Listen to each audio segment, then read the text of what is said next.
Yes, yes. Ha, ha, ha, ha, ha. Ha. Yes, yes, yes. Jackson, can I have a moment for just me and you? Please. I think you are frazzled. I'm doing my best. I know you're doing your best, but I think you're frazzled. Frazzled? Is that a word? Is that a word? Am I even saying? I'd be frazzled? Considerably better. Okay, what's going on? If I had an adapter for my headphones, which I have. Rockio is going to get one for you. Yeah, it's I left in the TMA studio. I had some responsibility on TMA because Plowboy's gone, so kind of scrambling after the show. See, one show in, one TMA in, celebrating our 20th anniversary in July. Come join us.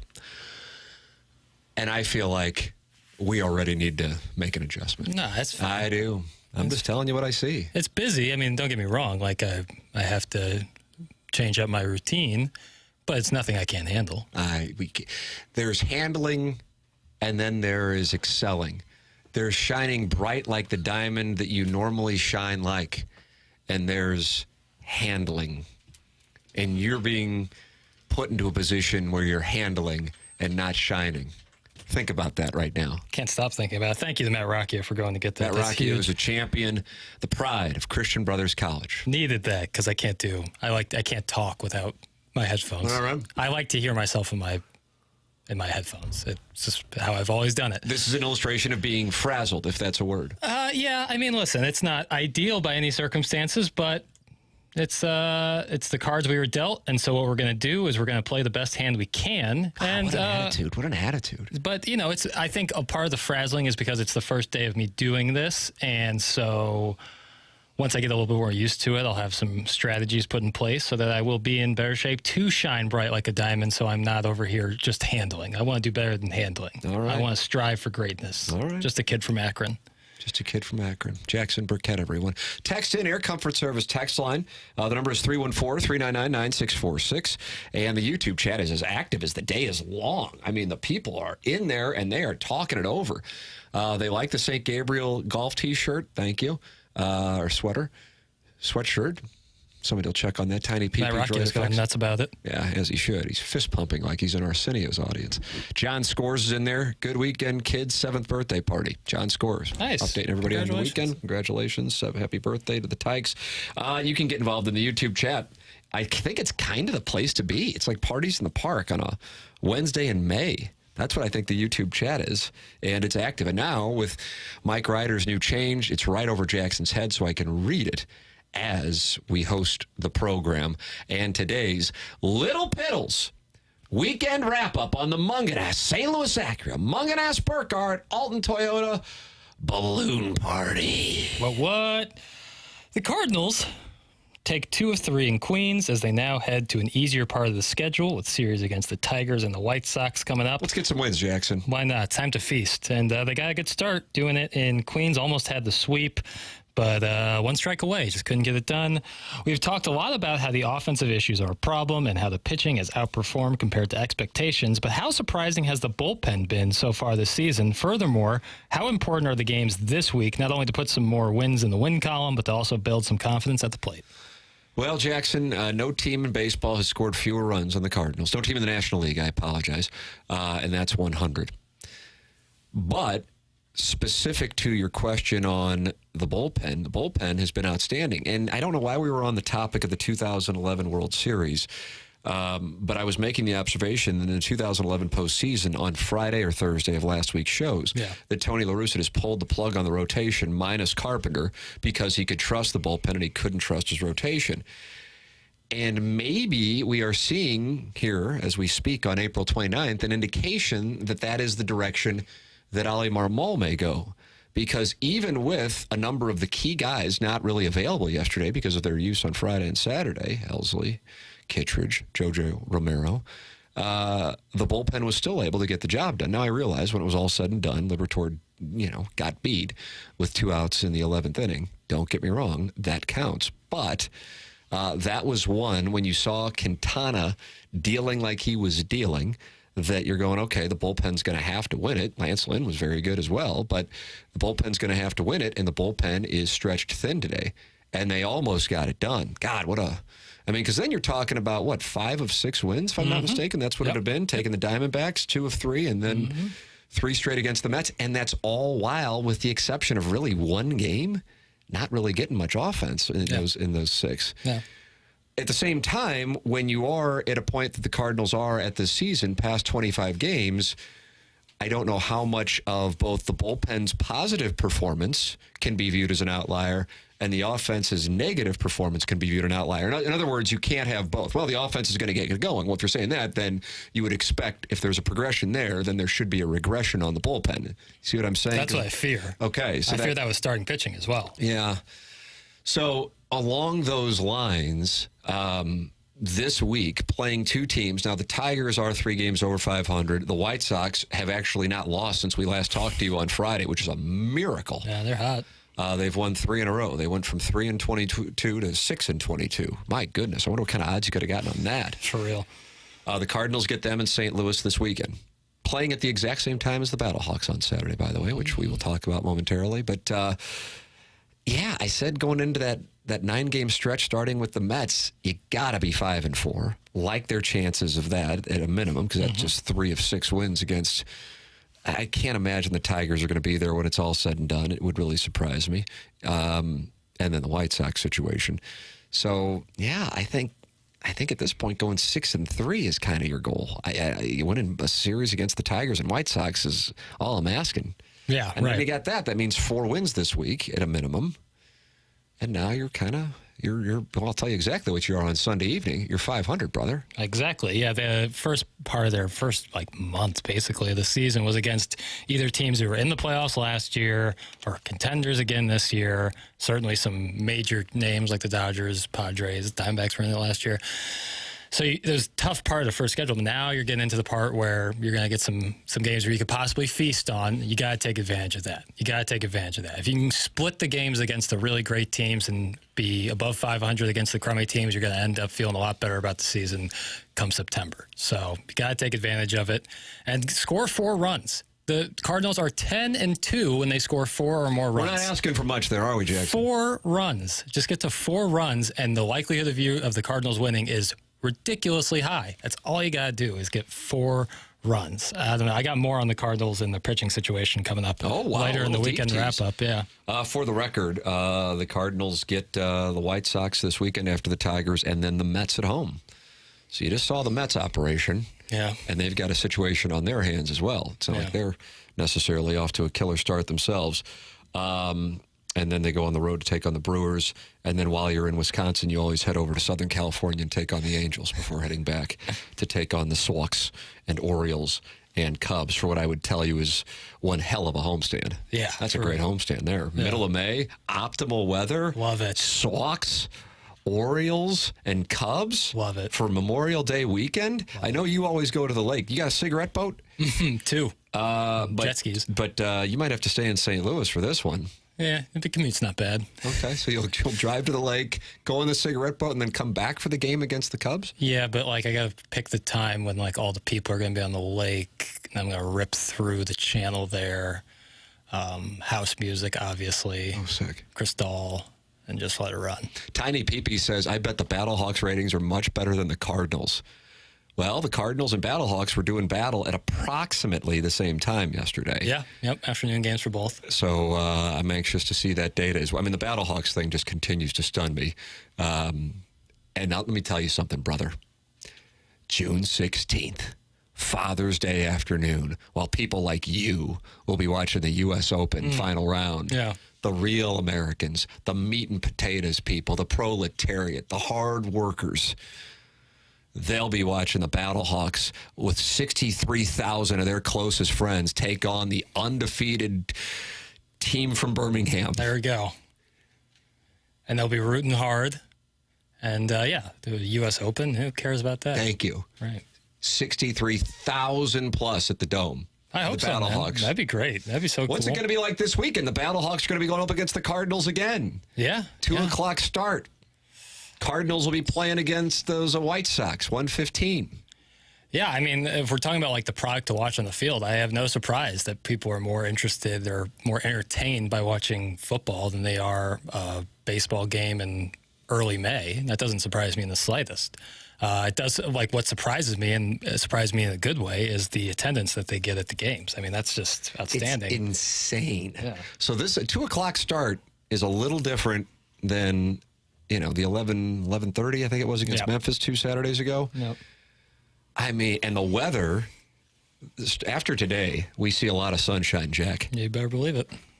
And so the weather will be choice. So you're going to have Cardinal baseball, a handful of blocks to the south, open air, beautiful Saturday afternoon. And you're going to have, and I know you've been critical of the Dome and its appearance. I've always thought it's one of the finest facilities in football. The appearance is one thing. I'm a huge fan of their fountain sodas. Royal Crown Cola? Royal Crown, yeah. RC in the building. I mean, what if the Battlehawks have more people than a Cardinal game on Saturday? I'd be surprised if they didn't. Sweet mother of mercy. Yeah, I mean, that's a huge story. I realize it's not a story outside of here, but if anybody, and I don't blame people. I mean, you got the NBA playoffs, NHL playoffs, and now we need to have Major League Baseball's regular season. So if like ESPN were to spend even like a minute and a half on UFL attendance, it would be odd. I'm talking as far as a national observation. But it intrigues the hell out of me. Yeah, I mean, if they get 40,000, I'm telling you, that wouldn't be crazy. And if the Cardinals got 40,000 for a Saturday game against the pitiful White Sox, I know that they're hot, but let's be honest, I would be surprised if they would draw 40,000. So you got to make a bet right now. Yeah. Who has more people in the building on Saturday at the same time? White Sox, Cardinals, Battlehawks, Houston Roughnecks. Yeah, I'll take the Battlehawks. Wow! A bigger stadium, and I'll take. Now, what the Cardinals will report. I'm not saying that they're doing anything. I'm not saying that they're. So I knew you operated the St. Louis Starter Pack's Instagram account, but do you operate the Best Fans in Baseball Twitter account? No, I do not. Even though it'd be a nice thing to acquire. I'm not saying anything like nefarious going, but like they report tickets sold, which is their obligation. They don't necessarily have to tell you how many tickets were scanned. No one in sports does that. But Battlehawks game, yeah, I could see it being close. If the Battlehawks get 40,000, I bet the Cardinals get 38, 39, 40. But it'll be close. But I would say the Battlehawks edge it out. I am telling you. What do you think? What would you take on that bet? Would you go Cardinals, White Sox, or would you go Battlehawks? Go ahead. Text in 314-399-9646. Just text in one or the other, Cardinals or Battlehawks. I'm really curious. I'll be at the Friday night game. Cardinals, White Sox. Yeah. Is that right? And if given the option, I would take the Cardinal day game personally, but that's just where my priorities are at. I'm not trying to, throw my weight around, even though I could. I know you absolutely could. Dan Jansen says stadium size doesn't matter. Okay. I mean, the dude writes, people are going to gravitate to what's fun to watch, and right now it ain't the Cardinals. That's from the dude. I just can't let something like that just kind of fly by. Of course, stadium size matters. If you can fit more Jansen's people, back on you, Dan Jansen. If you can fit more people into the stadium, that means more seats. That means the seats are probably going to be cheaper because heads and beds. Heads and beds. Yeah, it's airplane seats. You got to fill them. And so, yeah, the more if one holds 66,000, the other holds 45,000. They have an advantage. I mean, every vote so far in the text inbox is Battlehawks. I'm telling you, I think they're gonna edge it out. I don't know if other people are. I'm not saying I don't. I listen to. I don't have lots of commutes. Don't spend a lot of time in the car, so I'm not listening to shows. This isn't like I only listen to me. I just don't. I'm just not. If I'm podcasting, that's what I do. I'm podcasting, but I'm not letting my time. I got kids in the car. I'm listening to the same song over and over again. Parents, you know what I'm talking about. But to me, the battle, it'd be one thing if every time you look at a UFL game on television, you have 30+ thousand. But that's not even remotely close to the case, unless there's a market I'm missing. And I'm not saying you're the UFL expert here. Does Oakland have a club? They probably outdraw. So with that established, this to me is this fascinates the hell out of me. Mm-hmm. What's going on here? Yeah. Yeah. It really does. I think it's all a continuation of what we saw from the 2020 right before the pandemic where... Yeah, but that it's still going on 4 years later. Well, and there's this interest. And you have, and this is not like, hey, I don't know. I mean, I don't know. Like before the Timberwolves went on and won, their first playoff series in 22 years. Is that right? Yeah. Ant? What up, Ant?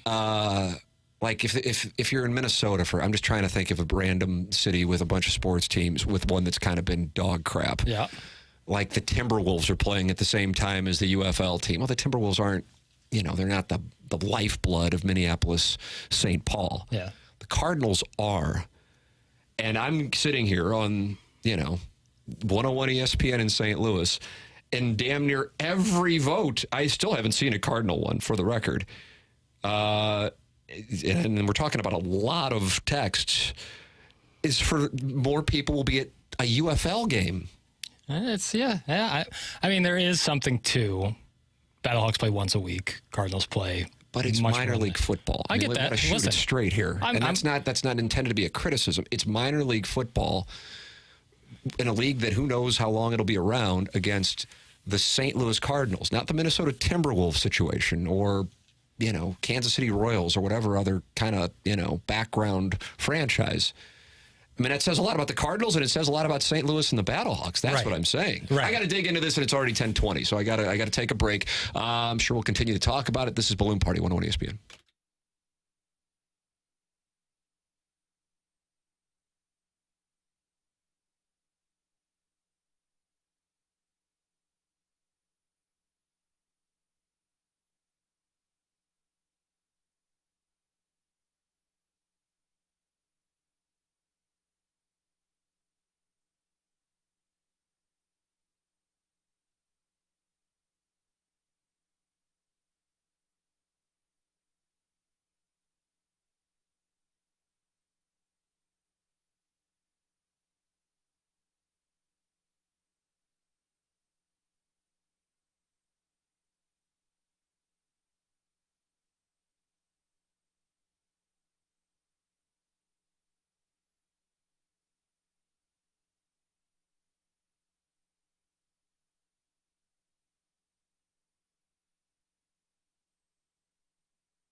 Munganast, St. Louis Acura. Munganast, Burkhardt, Alton Toyota, online at stlouisacura.com and at altontoyota.com. And they have a special for TMA listeners, but we're going to carry it over to Balloon Party. That's what we're going to do.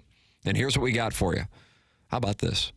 $589 per month, no money down for a 2024 Acura MDX Premium. That's right. stlouisacura.com and altontoyota.com is where you can go and get it and enjoy it. It's Munganast, St. Louis Acura, Munganast, Burkhardt, Alton Toyota. Go online at stlouisacura.com or altontoyota.com and work with the best. Plus, they're giving you a great deal.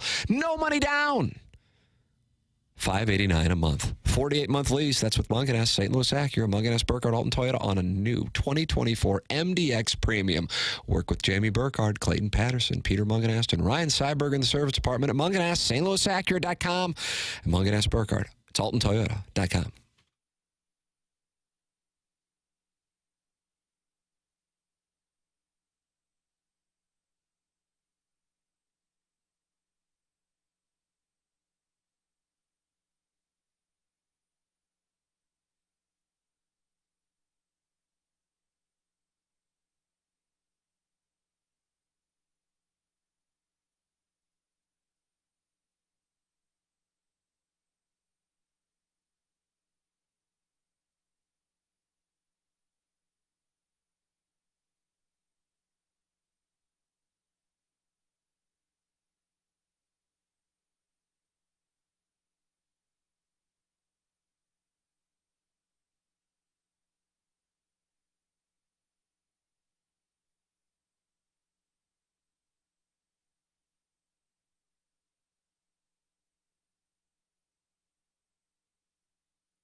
Welcome back. Balloon Party 101 ESPN. Tim McKernan, Jackson Burkett with you. The program is presented to you by Munganess, St. Louis Acura and Munganess Burkhardt, Alton Toyota, Timothy Michael McKernan, Jackson Burkett, taking your questions and your comments in the Air Comfort Service text line, and also a conversation that's focused on French fries in the YouTube chat, and I like that. I love French fries. What are your Mount Rushmore of fries in St. Louis? Cute boy. Max Local Eats has a really solid one. Right there off of Oakland Avenue by the... Yeah. I like Michael's. They have really good fries. I heard they got different fries now, though. I don't know. They're real nice. Somebody and have the dish on that? We'll spill the tea. I like Sportsman's. Sportsman's Pete. Do you go steak fries? Steak fries every day. That's a great call. Yeah, steak fries on those. All of your choices are Central Corridor, I've noticed. That's, kind of where I grew up. I hate to break it to folks. Kind of eat where you live. And Max is in South City. Obie Clark's has good fries. Nice. I like Obie Clark's fries. Okay. You stopped there to watch Stanley Cup playoff action? I've gone there before and asked them to change it to NBA playoffs. How'd that play? They did not. They didn't accommodate. They didn't acquiesce. But the Blues weren't in it. Like, it wasn't like, I was just like, hey, there's exclusively hockey on. It's a couple NBA games. Can I just get one of these televisions? Eventually they did. Oh, is that right? Yeah. They were like, we can turn this one TV by your table over. I said, thank you. There's a little black and white TV on the table. They brought one of those old portable ones and rolled it out like a substitute teacher. Tim, how does the fan apathy today, I guess we're talking about the Cardinals, translate to the end of the AB ownership years? For comparison, the Blues and Brett Hull were a hot ticket versus what we have with City or the Battlehawks. That's from the 314. That's a nice question. I mean, you got to go back. You got to be a certain age to remember that. I was in high school at that time, and I remember saying something. We were sitting at lunch. I'm sure some people might be surprised that anybody was sitting next to me at lunch in the cafeteria, and I understand that.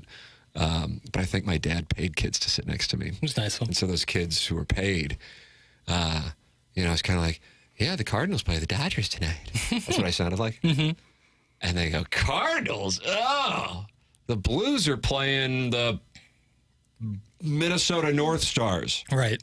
The California Golden Seals. I think the Golden Seals were playing that night. And it was like they made fun of me for talking about a Cardinal game. I know that sounds foreign. Yeah, it's crazy. But here we are on April 29th, 2024, and on the sports talk station in St. Louis. I did get one Cardinal vote, I should say. But we got a nonstop list of people saying the Battlehawks will have more attendance on Saturday than the Cardinals. And just kind of like, of course they will. Yeah. Like, well, I'm surprised you're even asking that. But I'm telling you this. In St. Louis, you may be like, well, of course they will.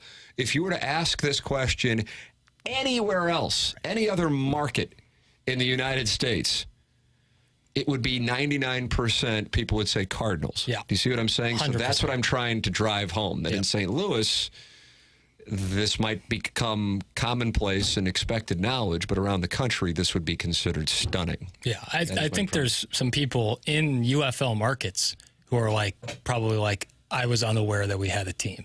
I was unaware that we had, but if you go around here, people either have T-shirts on, they say they're going to the game, they're at the game, they're having fun tailgating for it. I think that's kind of a big part of it as well, is that it's kind of a more party-like atmosphere as compared to a Cardinal game, which is certainly a social gathering for many, but is not as high energy.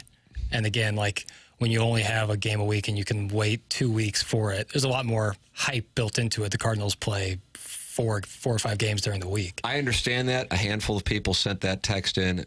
But do you really? I mean, we're still like, that does not explain. We're talking about minor league football. Oh, for sure. I think, and I'm not saying that. I'm not saying that to downplay the Battlehawks so much as to drive home. We're talking about one of the signature franchises in the history of the game of baseball, and I would say one of the signature franchises in professional sports over the last quarter century, losing out in attendance to a team from a league that may not be playing next year. Yeah. Oh, yeah.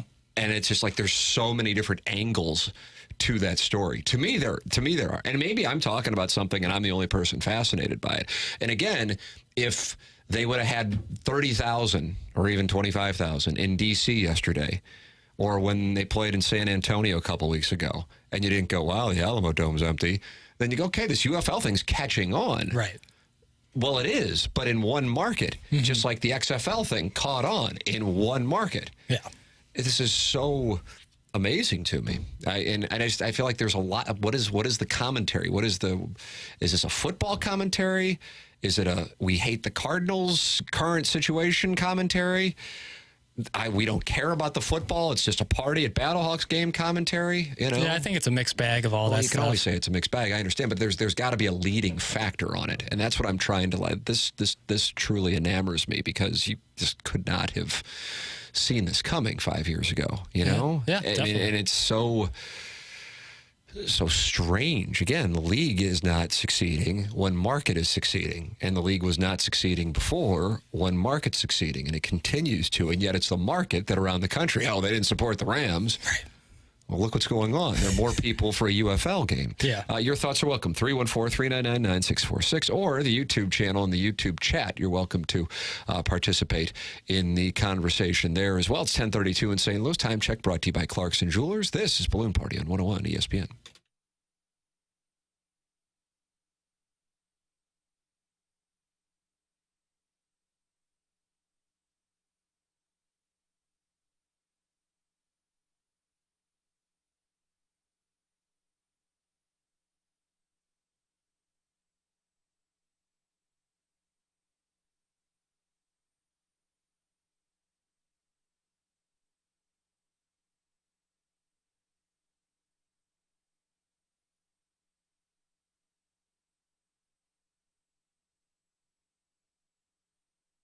James Carlton is my insurance agent, and I would love for him to become your insurance agent as well. He's online at carltoninsurance.net. Great customer service. And has your insurance gone up in the last year? Give James a chance to save you money. Do you have kids under 25 on your insurance policy? This is where James Carlton saves people the most money. And if you don't believe me, that's fine. 367 5-star reviews. This one was left by Nancy Stiles on Google. Unfortunately, my car was stolen a few months ago. Stephanie and the team at James Carlton's office were communicative and helpful every step of the way. She checked in often to facilitate pickup from the tow yard, the decision to total the car, and steps needed to send us the insurance money. Losing my car in such a violating way was obviously a terrible experience, but Stephanie and her colleagues made sure it went as smoothly as possible. They were there exactly when we needed them. That was one of 367 5-star reviews for James Carlton. He's online at carltoninsurance.net.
This is Action Jackson with a Sports Center update driven by Johnny Londoff Chevrolet and Johnny Londoff Autoplex. The Cardinals lose yesterday as they tried to sweep the Mets in Queens. Final score of 4-2 in extra innings. The Cardinals will take on the Detroit Tigers in Detroit tonight. 5:40 first pitch. Steven Matz on the bump for the Redbirds. And yesterday, the Knicks defeat the 76ers 97-92 behind a 47-point effort from Jalen Brunson. The Knicks now lead that series 3-1. That was another Sports Center update driven by Johnny Londoff Chevrolet and Johnny Londoff Autoplex. See them at Londoff.com. Chevy, together we drive. Are you kidding me?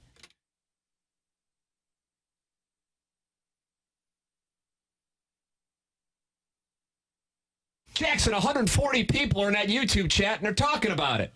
Hey, everybody. To the people. They love you. Hey, everybody. How about Jamie Rivers talking about the association in that commercial break? He's going to be held accountable. You're going to hold him accountable? Yeah, talking all that mess. What about the Oilers?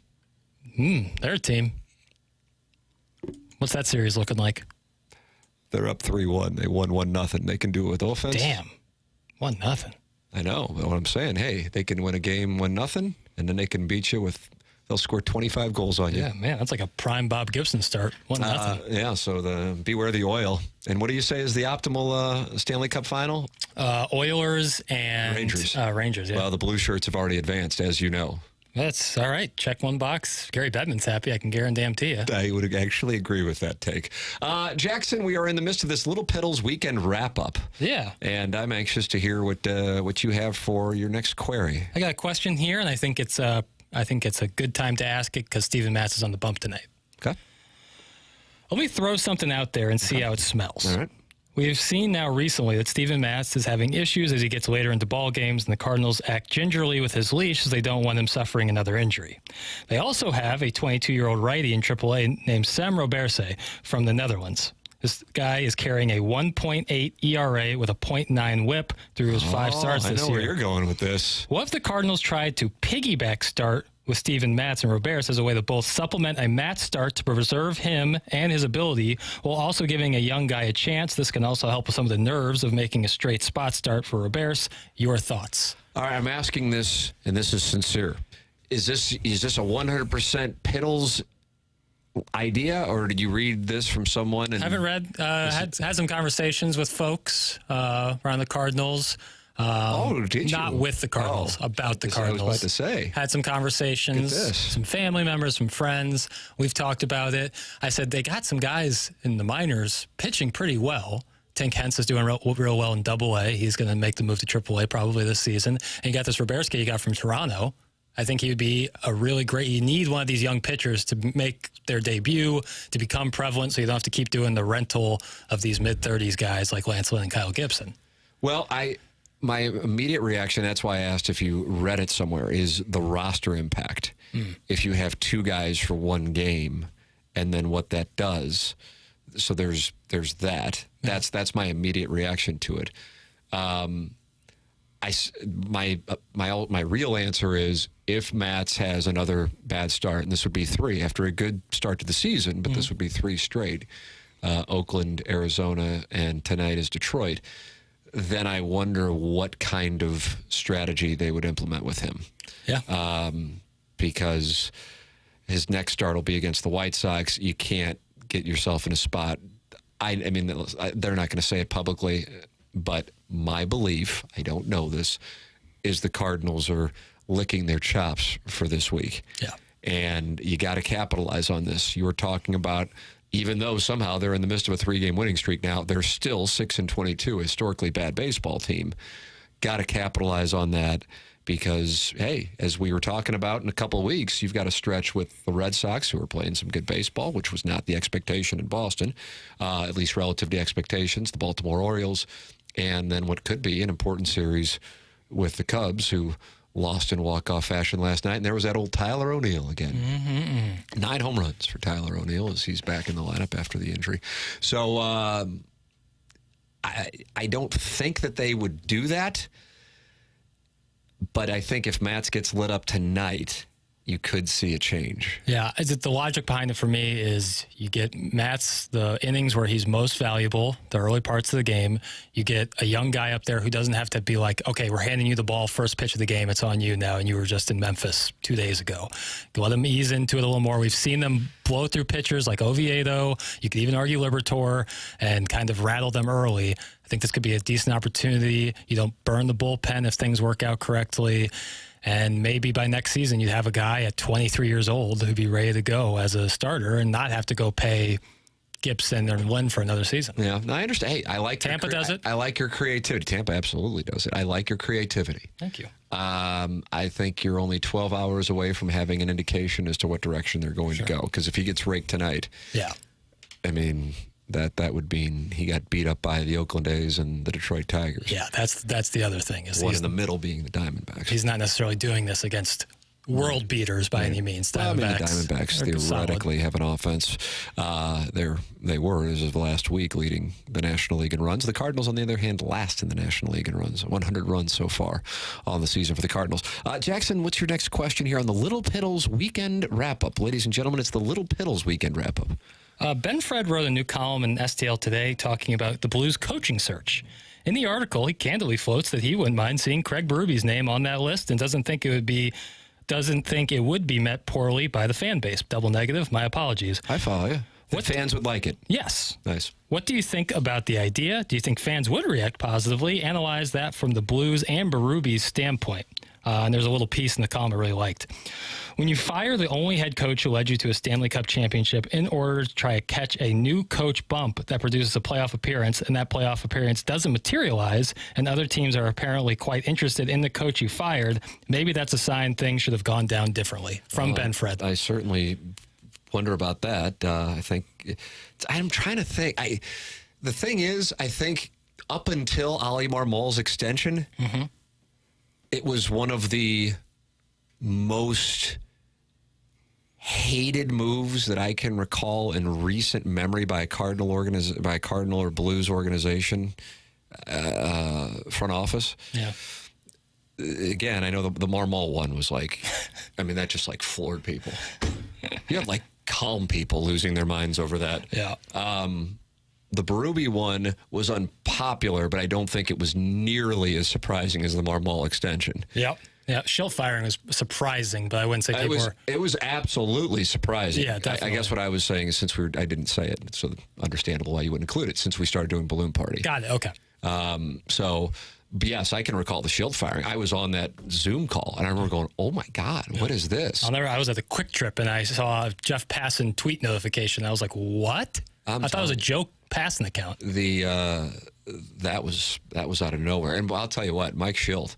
He gets the "why were you fired" and you were fired by John Mozeliak bump. I mean, he's been turned into Joe Torre with the Yankees. I mean, listen, he wasn't bad, but it's not like that was like... Yeah, he went to one playoff game and they lost. The second coming. No, he went to the NLCS. Oh, yeah, my bad. The most recent playoff series. Yeah, the 2021. My apologies to Mike Schilt. So, with that established, I don't see it. And part of my reasoning is Berube and not the Blues, even though you might think the other way around. I think he can go to a team that's a hell of a lot closer winning a Stanley Cup as opposed to kind of still having to, play transition guy. I think he will. Hey, listen, we talked a couple months ago. I was kind of hopeful that the Bruins would lose, even though Patty Maroon's there and whatever. I have nothing against the Bruins. It was more about Jim Montgomery. But the Bruins are a win away from advancing past the Leafs. I would imagine. I mean, I say you saw, probably didn't you, but the royal you may have seen the Leafs going after each other on the bench as they fell. You did see that. Wow. I saw Mitch Marner. Headline in the Athletic saying like, "What has happened to the Maple Leafs?" Well, yeah, they're screaming at each other on the bench. Yeah. That thing, I always felt like. If those two, and the Bruins should have gotten the 1 seed, but they didn't. They blew it. Panthers did. Panthers are on the verge of eliminating the Lightning. They're up 3-1 in that series. That whoever loses the Bruins or Leafs series, that coach is going to be available. Which means that job that they will get whacked by is going to be available. Right, domino effect. And therefore, if you're Craig Berube, wouldn't you rather be coaching the Leafs or Bruins? Now, I'm not saying that the Leafs immediately say, okay, Sheldon Keefe, you're out, Craig Berube, you're in. I'm just saying that I think he is going to have interest from a variety of places that are a lot closer to a chalice than what the situation is here in St. Louis. Yeah. So I like your Stephen Matz creativity. I like Ben Fredrickson's outside the box thoughts on Craig Berube. I just don't think that. I think from more of a Berube standpoint, I'd be like, oh, I can go somewhere else. I don't think I'll do that. Yeah, and the point you made, I think, is the overarching reason why he would probably be a little hesitant to do so, and then also maybe even subconsciously, you're not necessarily looking to get back in bed with the person who fired you just a few months ago, when seemingly you had done kind of what the preseason expectations to that point were. And so maybe, you can still love St. Louis and the organization the time you had here, but maybe, hey, we closed the book on that one. I'm going to move on to the next chapter of my life. The players quit on Berube. Bringing him back does not improve anything. That's from the 314. Why the hell did they let Quintana go? I was figuring that was going to come after he dealt pretty well yesterday. I remember that. It literally happened, I think, within the same hour of the Wilson Contreras signing. Yeah, it was nice. And so from a timing standpoint, you had this loss of a guy who, by the way, hasn't been great with New York. Right. Yeah. And he's had 2 good starts. One was yesterday, and the other starts haven't been great with the Mets this year. But with that said, because of the Contreras news, I mean, I think it all happened while we were on the air, or right around the time Balloon Party started. That was where the attention was, understandably so. But Quintana, I mean, very fair question, even though it was a bit of a non sequitur in the text inbox, minus the fact that he did have the ball and dealt yesterday for the Mets. All the Cardinals have is lefties. Like, it's just lefty after lefty after lefty. Like, I know Quintana's a lefty, and I was like, that's another thing with Roberts. And if I'm butchering his name, I'm sorry. I love the Netherlands. Oh, my gosh. Yeah, I love the people. Love the Dutch people. Love the Netherlands. Oh, my gosh. Yeah, wow. I do. It's a message of unity here. Seems like great. Iron Robin, what a player he was. But he's 22 and he's a righty. Like, they need some help righty. Come like last time with Matz and Diamondbacks, you had Zach Thompson come in, and Ollie Morrell said, boy, they hammer lefties. Zach Thompson, a lefty. A guy for longer relief who's a righty would be really nice right about now. I understand the Quintana observation. That was one that in the moment I thought, but it from a mindset standpoint of a fan base, if you have that, and I guess Sonny Gray. I don't know. I mean, dollars wise, Contreras a bigger commitment. Yeah. I don't know what do you think got the bigger pop, Sonny Gray or Contreras when it happened in the moment? I think Contreras as well. Yeah, okay, because you're replacing Yadi. So you're talking about one of the biggest signings in the last 5 years for the Cardinals, and it happened at B right when Quintana, I think, signed like right before that with the Mets, if memory serves. All right, we got to go. How about this text? Trade Kyrou, bring back Berube. What kind of approval rating would that have in St. Louis? Some would love it, some would hate it. In the 70% approval, I would say. Wow. Yeah. And then 29% disapproval, and then 1% is me, indifferent on the whole thing. You'd be indifferent. You'd come in that next morning after that all took place and said, you know what, I don't really have an opinion. But how about the Mavericks and the Clippers? Since they hoisted the chalice, the Blues have not done something for me that has moved me emotionally. They were the best team in the National Hockey League when the league shut down. I know. I feel terrible for them because that is probably a team that can make another run. They were about to eliminate the eventual Stanley Cup champions before Kadri ran Bennington. I know. And it just didn't do a damn thing to me. I thought this was honesty in media. It is. I actually am a little surprised by that. It doesn't. There's only 3 teams in all of sports that move me emotionally. Missouri football, Missouri basketball, St. Louis Cardinals. Wow. That's it. Everything else I can root for and enjoy, but not move me emotionally. Root for the home team. If they don't win, it's a shame. You ever heard that? I say it to myself before bed. It's like a Hail Mary. Dan Jansen's active. I guess, Dan Jansen, you were sideways with him about buildings? Yeah, that's right. I don't know. Something's going on in the YouTube chat with Dan Jansen. I don't know. So check it out. The YouTube chat's active as all get out. I don't know. I get that, Dan Jansen, but I fear you're in the minority. So I don't know. I like that. It's like the back end of a conversation. I love that. I didn't know if he was talking about you because you didn't like that he brought up that the building stadium sizes have no difference. Yeah, of course. Your high school stadium could fit as many as, Arrowhead. Do you want to get in the squared circle with Dan Jansen? Just say yes. I've never fought a man in my life, and I'm not starting with someone I don't know. I thought you and Rivers would. I keep asking him to drop the gloves. He's going to walk in here someday, and all hell's going to break loose. Let's see what we got. All right, we got a break. That's what we got. 10:52. This is Balloon Party.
Welcome back, Balloon Party 101 ESPN. Jackson, quick hitter here. I know you want to talk uniforms. Let's talk uniforms. Yes. Major League Baseball PA. Yeah, Jeff Passan of ESPN obtaining a memo from the MLBPA. I wonder how he got it, I ask aloud, in which the MLBPA condemns not necessarily Fanatics. If anything, MLBPA absolving Fanatics, which had gotten the hell for these uniforms this year, but rather focusing on Nike. Yeah. And you go, well, why'd Nike do this? Nike signed a $1 billion deal with Major League Baseball. And that is why Major League Baseball allowed them to create these uniforms that I'm telling you, I think I've apologized now twice. I'm going to make it a third time because I came back from a trip with my wife and some friends for her birthday back in February. And like the first question on the Little Piddles Monday shoot, match. Thank you, Yeah. was about the uniforms. And I'm just kind of like, the Cardinals are wearing red hats. They look like a softball team from '87.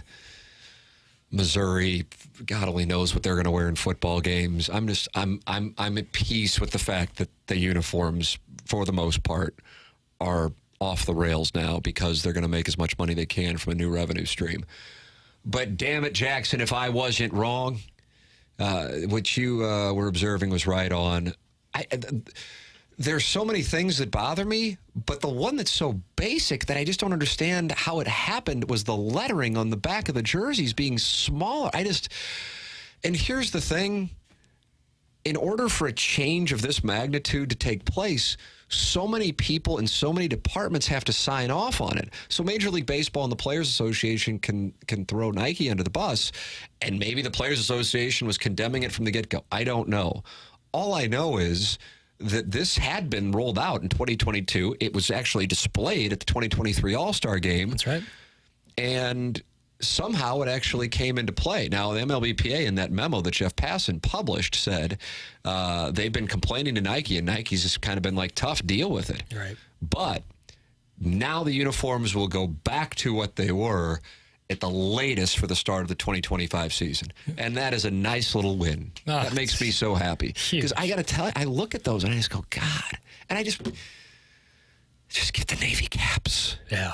That'd be the cherry on top. The Navy caps. That'd be the cherry on top. But yeah, get the names on the back right, because that's embarrassing. It's embarrassing what they're doing with the uniforms this year. From the 314, the jerseys look like the cheap knockoff version you'd get at Walmart. Yeah, that's from the 314, and I think it's quite accurate. From a fan standpoint, I could tolerate it if just the names were bigger on the back. I could tolerate the mismatching colors on gray, the see-through pant, the weak material. I could deal with all that if you just got the numbers and names right. Tim, there's a small line in the ESPN article that mentions that they have a small stake in Fanatics. It needs to be much higher up in the article. I like that. That's good deducing there. All right, we got to go. It's 11 o'clock, so that's it. That's going to wrap it up, Jackson. BK and Ferrario are next for Jackson Burkett. I'm Tim McKernan. This has been Balloon Party, driven by Munganess, St. Louis Acura, Munganess, Burkhardt, Alton Toyota on 101 ESPN.